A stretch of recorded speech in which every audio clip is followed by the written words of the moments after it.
یه 140 تایی سرعتم بود، یه 405 اومد اما رد شد. او یه 160 تایی سرعتش بود. نمیدونم چی تو شد، اجاده رفت پایین، به طرز خیلی بدی چپ کرد. پیاده شدم اومدم کنار ماشین، سقفش چسبیده بود، نه نمیشد راننده رو بکشی بیرون.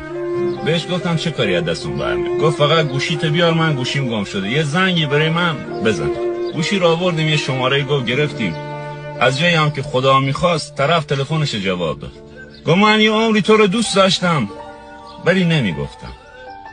یه گفت رنگش سفید شد، تموم شد. نگاه رفیق، یه میخوام بهت بگم، من وقتی صبح لباسمو میپوشم نمیدونم نفر بعدی خودم دکمه هاشو باز میکنم از تنم در میارم یا مرد شوره. اگر میخوای کاری تو زندگیت انجام بدی، اگر کسی دوست داری، اگر کسی ناراحتی، 1000 تا کار دیگه، امروز و فرداش نکن.